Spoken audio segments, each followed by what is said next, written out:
Why do the biggest bubbles in history always look harmless right before they explode?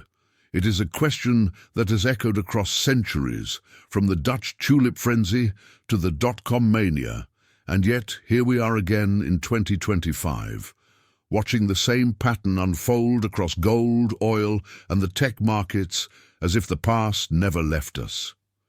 Every major economic collapse begins with the same illusion, a collective belief that this time is different, that prices will rise forever, that fundamentals no longer matter, because innovation or global demand or monetary policy has rewritten the rules of reality. But beneath the surface, every bubble carries a hidden fracture, a point where optimism turns into overvaluation, and overvaluation turns into danger. And right now, those fractures are widening faster than most people realize. Look at gold, reaching levels that reflect not just fear, but desperation. Look at oil, swinging violently between scarcity narratives and geopolitical shocks. Look at tech, where valuations have detached from earnings in a way eerily similar to the late 1990s. All of them moving together, all of them inflating under the same pressure: cheap money, speculative capital, and a global system stretched far beyond stability. These aren't isolated events. They are converging signals inside a broader seven-stage collapse pattern that has already repeated across multiple empires and economic systems. And what should unsettle you is that gold, oil, and tech have simultaneously advanced into stage 5, the phase where confidence begins to crack, where insiders quietly pull back while the public continues to pile in, unaware that the ground beneath them is shifting. You might feel it already: the uncertainty in the markets, the strange disconnect between record prices and weakening fundamentals, the quiet sense that something is off, even though the headlines insist everything is fine. And that tension, that gap between narrative and reality, is exactly where every major collapse begins to accelerate. You've probably seen moments like this before without realizing it, moments when the world gives subtle warnings that most people choose to ignore because the truth feels too uncomfortable to confront. But ignoring the pattern has never stopped it. It has only made the impact worse when the correction arrives. If you have ever sensed that markets move in cycles far deeper than what analysts on television admit, or wondered why the same crises seem to return with new names and new faces, share your thoughts in the comments.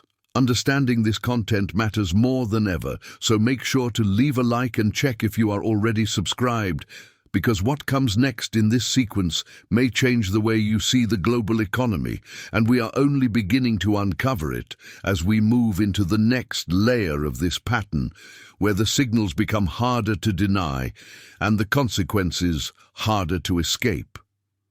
If you look closely at every major financial bubble in history, you'll notice something unsettling. They rarely appear dangerous in the beginning. In fact, they usually begin with logic, a reasonable idea, a technological breakthrough, a geopolitical shift, a commodity shortage, something that seems rational enough to justify rising prices. That is how all bubbles are born, not from madness, but from a seed of truth that slowly becomes distorted as money flows in and confidence surges. The formation of a bubble is never obvious while it's happening, because it grows inside the blind spots of the system, inside the assumptions that people accept without question. And right now, those same assumptions are driving global markets toward a level of risk that most investors can't see. Cheap capital is always the first accelerant. When interest rates fall and liquidity floods the system, investors start searching for higher returns, pushing money into assets that once seemed too risky or too speculative. At first, the inflow looks harmless. Prices rise gradually. Analysts justify the increases with narratives that sound reasonable enough, but the danger begins when those narratives detach from reality and optimism transforms into belief. In every bubble, there comes a moment when people stop asking whether something is overvalued and start asking how high it can go. That shift in mindset is the true beginning of the bubble, the psychological pivot where fundamentals take a back seat to collective expectation. Speculation then becomes self-reinforcing. Early gains attract new investors. New investors push prices even higher. Higher prices attract media attention, which brings in even more capital. Suddenly, the asset is no longer valued for its real utility, but for the expectation of future buyers willing to pay more. This is the mechanism that inflated railroad stocks in the 1800s, dot-com companies in the 1990s, housing markets in the 2000s, and now gold, oil, and technology in the 2020s. The cycle repeats because human behavior repeats. Fear and greed are constants, and when global markets are flooded with liquidity, greed tends to dominate the narrative. And while most people believe bubbles are caused by irrational traders or reckless investors, the truth is far more structural. Bubbles are engineered by the very incentives built into the global financial system. Central banks push liquidity, governments chase growth at any cost, corporations seek endless expansion, investors respond to pressure for higher returns. These forces combine into a machine that naturally amplifies any asset gaining momentum. Once that machine starts running, it becomes almost impossible to stop until the bubble swells to a point where internal stress begins to show, often unnoticed by the people caught inside it. As the pattern unfolds, the early signals are subtle, hidden beneath layers of optimism, media hype, and institutional confidence. But they are there, in the growing disconnect between price and productivity, in the quiet warnings from insiders, and in the uncomfortable truth that every cycle built on endless expansion eventually reaches a threshold where the system can no longer sustain its own momentum, setting the stage for the transition into the next phase of the collapse pattern. The expansion phase of every major bubble follows a rhythm so consistent that it feels almost scripted, as if markets themselves are acting out a pattern they cannot escape. Once early optimism takes hold, the system begins feeding on momentum, drawing in capital through channels that grow wider with every price increase. Investors who were once cautious start convincing themselves that the trend is not only sustainable, but unstoppable. They begin to believe that even if prices seem stretched, they will stretch further because that is what the market has been doing. This psychological shift is subtle at first, almost invisible, but it is the fuel that drives the cycle into its most dangerous phase. During expansion, liquidity becomes a weapon. Easy credit, speculative leverage, and institutional chasing of returns create an environment where money moves faster than fundamentals can keep up. Corporations issue debt to buy back shares, amplifying earnings per share without real growth. Traders borrow heavily to maximize exposure, assuming they can exit before any downturn. Technology platforms, commodities, and financial assets are all pulled into the same gravitational force, rising not because of intrinsic strength, but because capital must find a home, and rising markets are the most attractive destination. This is how expansions transform from healthy growth into a structural imbalance that no one acknowledges until it's too late. Media narratives intensify the cycle even more, because once prices begin climbing at a pace that catches public attention, every outlet tries to explain the movement in a way that validates the optimism. Analysts craft stories about new paradigms, permanent demand shifts, or technological revolutions that seem persuasive enough to silence doubt. These narratives serve a purpose. They give investors emotional permission to ignore warning signs and embrace the enthusiasm sweeping the market. With each headline, each viral prediction, each expert interview, the bubble inflates further, not because the underlying assets are transforming, but because belief in their future keeps strengthening. What makes this phase particularly dangerous is how rational it feels while it is happening. People see friends making money, they see charts moving upward, they see influential voices reinforcing the idea that this time really is different. Doubt feels irrational, caution feels outdated, and in that environment, even seasoned investors start behaving like speculators, convinced that they can time the market because the trend appears too powerful to resist.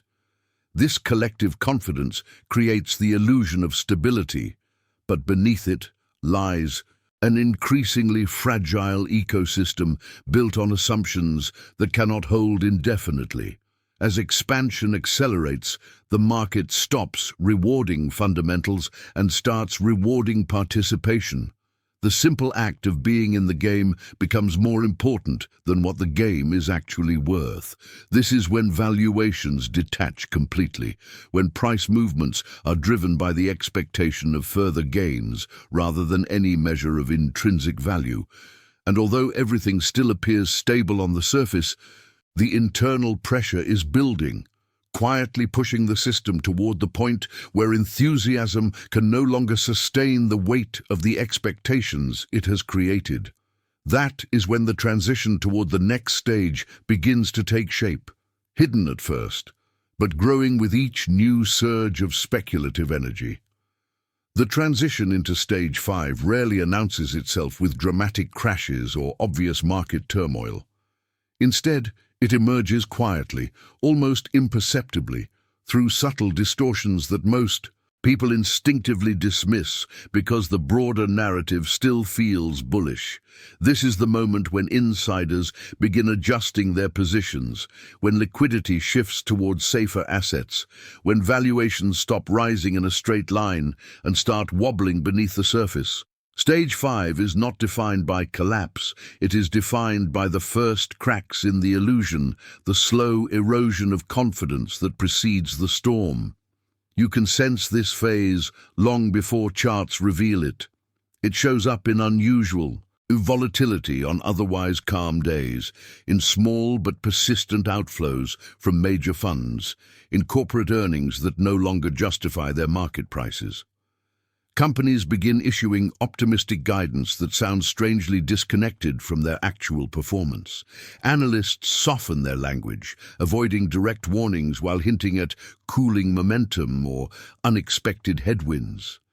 These coded signals appear harmless to casual observers, but they are the early tremors that reveal the structural weakness forming underneath. What makes stage 5 especially dangerous is how normal everything still seems. Markets may hit new highs even as the underlying support weakens. Investors cheer short-lived rebounds without noticing that each rally requires more effort and delivers less conviction. The psychology of the crowd shifts from genuine belief to a forced optimism, a quiet unwillingness to accept that the momentum that once felt unstoppable is now slowing down. This cognitive dissonance is the hallmark of stage 5. People sense the danger, but admitting it feels like betrayal to the narrative they've relied on for years. This phase also introduces a subtle change in behavior among financial institutions. Banks tighten lending standards, even if only slightly. Hedge funds rotate portfolios into defensive sectors. Sovereign wealth funds rebalance away from risk-heavy positions. None of these actions are loud enough to cause panic, but together they signal a growing awareness that the expansion has reached unsustainable territory.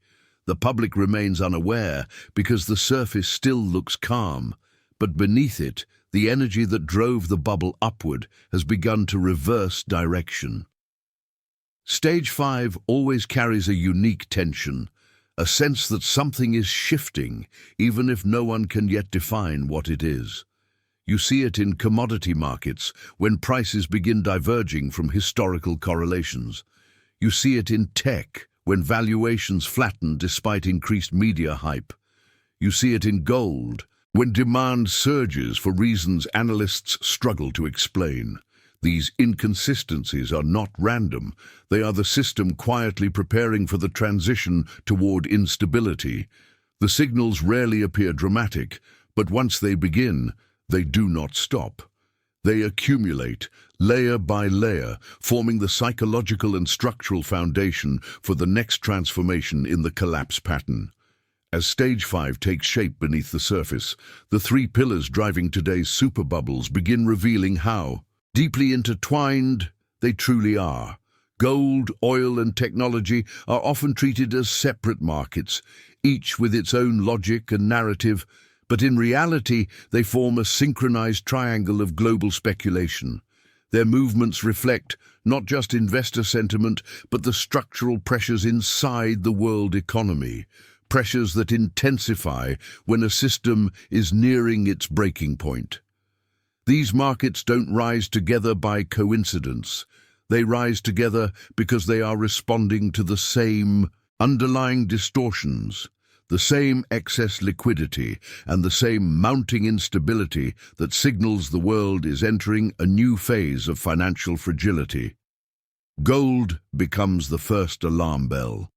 Historically, it surges when trust falters, when debt levels become unsustainable, when investors sense that currencies are weakening beneath the weight of endless expansion. But what makes the current moment different is that gold isn't rising because of panic alone. It's rising because the global economy is increasingly built on assets that require constant belief to function. The more stretched valuations in tech become, and the more volatile energy markets grow, the more gold acts like a mirror reflecting the anxiety no one wants to admit publicly.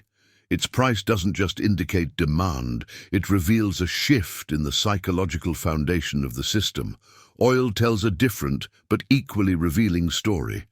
In past cycles, oil prices mirrored supply and demand with relative consistency.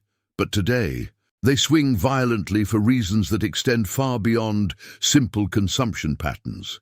Geopolitical tensions, production cuts, strategic reserves, and shifts in global alliances all feed into a market that behaves less like a commodity and more like a pressure gauge for global instability. When bubbles in other sectors expand too quickly, oil becomes a counterweight, absorbing and amplifying the tensions created by speculative capital trying to predict the next move. The volatility is no longer a reaction, it is a symptom of deeper structural fragility. And then there is technology, the engine of modern speculation. Tech valuations have inflated on a scale that mirrors the most extreme periods in financial history, not because every company is transforming the world, but because liquidity has nowhere else to go. Artificial intelligence, cloud infrastructure, semiconductor dominance, each narrative contains truth, but the scale of investment far exceeds the pace of real economic output. When tech becomes the center of global expectation, it also becomes the most vulnerable to rapid contraction. The higher the belief climbs, the more fragile the system becomes, creating an imbalance that only grows wider as the bubble approaches critical mass. Together, gold, oil, and tech create a triad that reveals far more than individual charts can show. Their simultaneous rise is a sign that the system is expanding beyond its natural limits, driven not by productivity but by the cyclical mechanics of speculation. Each market reinforces the other, feeding a loop of confidence and anxiety that accelerates the transition toward the next phase. And as these forces converge, the structure supporting the global economy becomes increasingly sensitive to shocks, setting the stage for the deeper instability waiting beyond this point. When a bubble finally reaches the point where momentum can no longer sustain it, the shift toward collapse does not begin with a dramatic crash. It begins with a subtle reversal in the internal mechanics of the market, a quiet weakening of the forces that once pushed prices upward with unstoppable strength. This moment is often invisible to the public because the external indicators still appear strong or even euphoric. Markets may still be hitting highs, analysts may still insist that fundamentals are solid, headlines may continue celebrating growth. But beneath that thin surface, the internal architecture is already unraveling piece by piece. The mechanics of a collapse start with liquidity. During the expansion phase, liquidity acts like fuel poured into a fire, energizing every upward movement.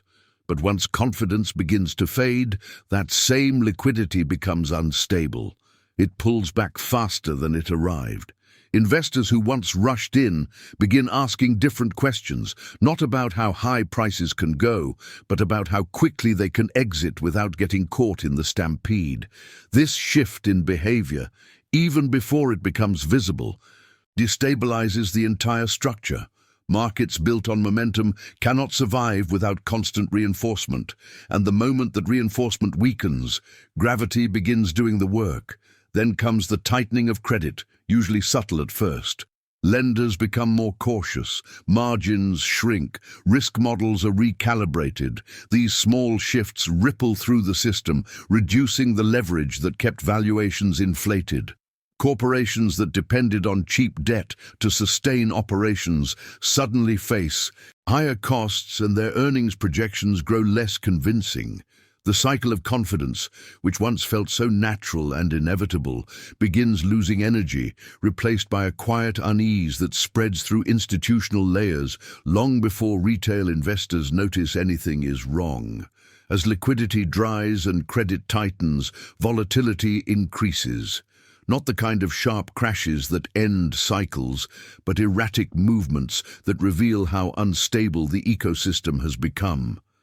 Price swings widen, markets react disproportionately to minor news. Correlations break down. The once predictable patterns that investors trusted begin shifting unpredictably, causing confusion and amplifying uncertainty. This volatility is not the collapse itself. It is the shadow of the collapse, a warning that the system can no longer absorb stress the way it once did. But the most critical part of the collapse mechanism lies in the psychological tipping point that follows. Once investors collectively recognize that stability is no longer guaranteed, even if they don't say it aloud, behavior changes rapidly. Defensive positioning replaces aggression. Short-term caution replaces long-term optimism. And as the psychological foundation crumbles, the structural collapse accelerates. The market, which once behaved like a single upward-moving organism, now fractures into competing impulses: fear, doubt, urgency, retreat. By the time these forces become visible to the public, the collapse is already well underway. Charts begin to show the downward shift, but the real break happened earlier, hidden beneath the optimism that dominated the final stages of the bubble.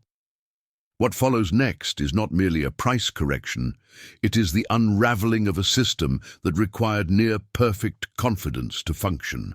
And once that confidence is gone, the mechanics of decline grow stronger than the forces that once drove the market upward, pulling the entire structure into the next phase of the pattern. When Stage 5 fully unravels, and the system slips deeper into instability, the consequences begin radiating far beyond the financial charts that first signaled the shift. Markets may be the earliest indicators, but they are never the only victims. What follows is a chain reaction that spreads through societies, governments, and global power structures with a speed that often catches entire nations off guard. Stage 7 of the pattern is not defined solely by economic decline. It is defined by the social, political, and geopolitical fractures that emerge when confidence collapses and the illusion of stability dissolves. The first signs appear in the social fabric. As markets contract and liquidity vanishes, households feel the pressure almost immediately. Jobs tied to speculative growth disappear, savings evaporate, retirements shrink. People who once felt secure begin confronting a reality that seems to shift beneath their feet. The middle class, the anchor of any stable society, absorbs the initial shock, and The stress reverberates through families, communities, and local economies. Anxiety rises, consumption slows, and the psychological optimism that fueled the expansion is replaced with frustration, doubt, and anger. At the same time, political systems begin to strain. Governments, already burdened with high debt levels and fragile budgets, struggle to respond effectively. They face pressure to stabilize markets, protect citizens, and maintain public confidence, yet their tools are blunt and often insufficient. Policymakers attempt stimulus packages, emergency interventions, or regulatory adjustments, but these measures rarely restore trust. Instead, they expose the limits of governmental power in a system far larger than any administration can control. Political polarization intensifies as leaders search for someone to blame: foreign rivals, previous administrations, corporations, or even citizens themselves. This political fracturing opens the door to movements that thrive in moments of uncertainty. Extremist groups gain followers, populist leaders rise, narratives that once sounded unrealistic suddenly appear convincing to a public desperate for answers. Just as past empires experienced, crisis becomes fertile ground for radical transformation. Institutions that once seemed immovable, financial regulators, legislative bodies, even central banks, lose the authority they relied on to maintain order. Globally, Stage 7 triggers a geopolitical shift. Nations with fragile economies or high dependency on foreign capital experience turbulence first. Their currencies weaken, their markets destabilize, their political systems falter. Meanwhile, stronger nations seize the opportunity to expand influence, negotiate new trade terms, or reshape alliances. Competition intensifies, conflicts, economic or territorial, become more likely. The international landscape becomes a battleground of shifting power, where countries attempt to reposition themselves before the full impact of the collapse settles. What makes this stage particularly dangerous is the simultaneous unraveling of multiple layers of stability. Economic contraction feeds social unrest. Social unrest fuels political extremism. Political extremism destabilizes geopolitical relationships. Each layer amplifies the next, turning localized issues into global consequences. And all of it traces back to the same fragile foundation that began cracking long before the public recognized the danger. As the global system enters deeper instability, the forces accelerating the collapse are rarely the ones most people expect. It is not only reckless traders or panicked investors that push the cycle toward failure. It is the coordinated actions of the largest and most influential institutions in the world. Central banks, sovereign wealth funds, major financial institutions, and highly leveraged corporate giants all play critical roles in sustaining the bubble during its expansion and in amplifying its unraveling. Once confidence breaks, these entities do not act with malicious intent, but with incentives that drive them toward decisions that ultimately magnify the fragility of the entire system. Central banks are often the first agents in this process. For years, they inject liquidity to stabilize markets, stimulate economies, and prevent downturns. But this constant intervention creates a dependency effect. Markets begin to assume that liquidity will always return, that interest rates will always adjust downward, that monetary policy will always protect asset values. When central banks eventually tighten conditions, even slightly, the system reacts violently. Debt becomes heavier, risk becomes sharper. Every small policy shift echoes through leveraged positions, revealing how deeply global markets rely on artificial support to maintain their balance. Sovereign wealth funds and institutional investors reinforce these pressures. Their mandates require them to chase returns that match or exceed global benchmarks, forcing them into the very assets that accumulate the most risk. When tech surges, they follow. When commodities spike, they allocate more. When the markets behave irrationally, they must participate to avoid falling behind competitors.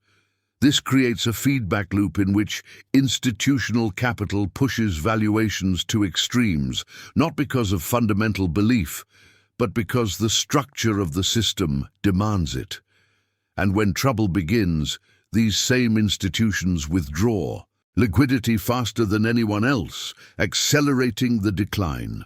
Large corporations, especially in technology and energy, play their own part.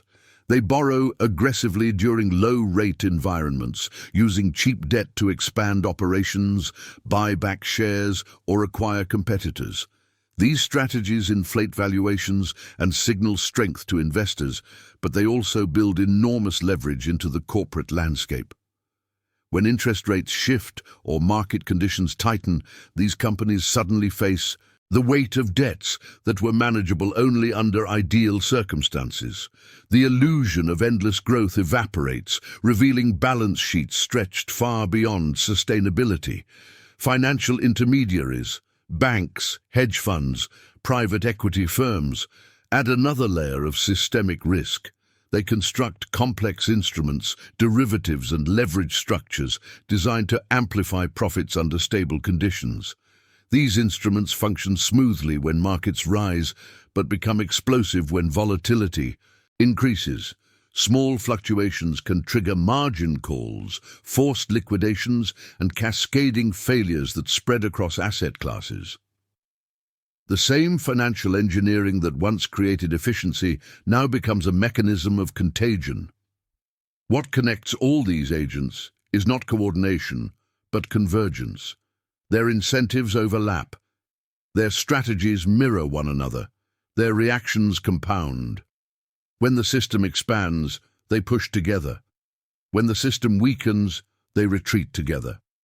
And this synchronized behavior transforms what could have been manageable corrections into large-scale collapses. None of these institutions intend to destabilize the global economy.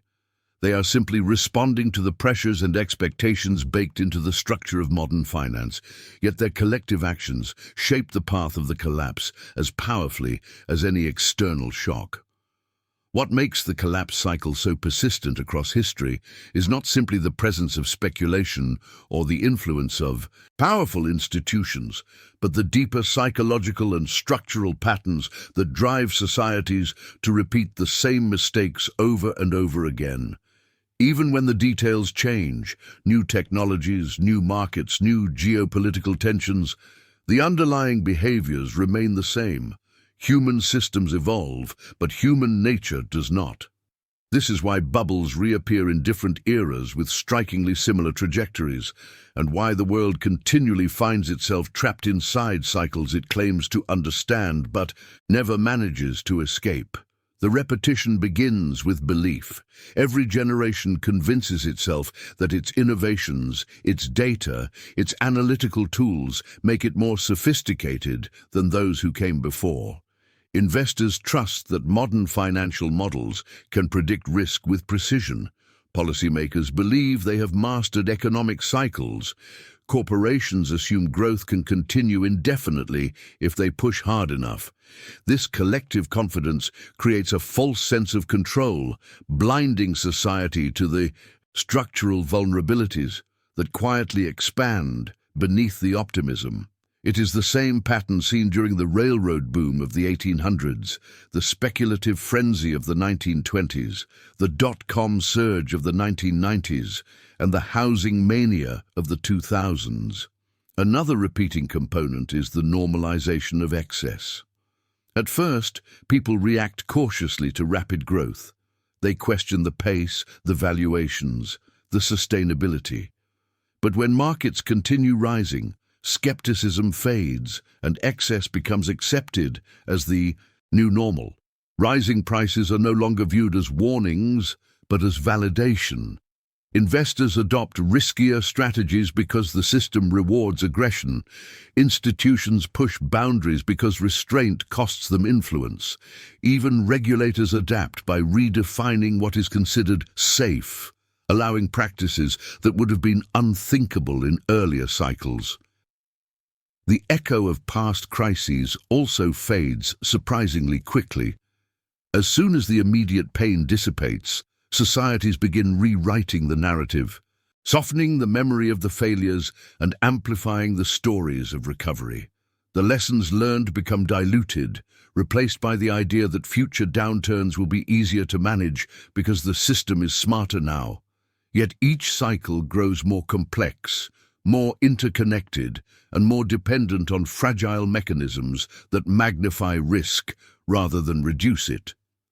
Technology accelerates this repetition instead of preventing it. Algorithms respond to momentum rather than reality. Digital platforms amplify collective emotions faster than traditional markets ever could. Information overload creates the illusion of insight, while obscuring the structural weaknesses hiding in plain sight. The speed at which capital moves today multiplies the impact of every shift in sentiment, turning small changes into global tremors. What ultimately traps the world in this cycle is the universal desire for certainty in an uncertain system. People want growth without limits, innovation without consequences, progress without instability. But these expectations collide with the finite nature of resources, the fragility of global supply chains, and the unavoidable limits of economic expansion. The system strains under the pressure of these contradictions until it reaches a point where it cannot stretch any further, and when it breaks, the shock always feels unprecedented, even though the pattern has been visible for decades. The world reacts with surprise, not because the signals were unclear, but because recognizing them would require accepting that the cycle itself is unavoidable, a truth most people refuse to confront until the consequences are already unfolding around them. As the global financial system teeters on the edge, the inevitable progression towards stage 6 and 7 becomes harder to ignore. The patterns that have repeated for centuries, bubbles inflating beyond sustainable levels, institutional behavior amplifying risk, and psychological cycles of overconfidence and fear converge in ways that few truly anticipate. The transition is not a single moment, but a series of interconnected fractures that together will challenge every assumption held by investors, governments, and everyday participants in the economy.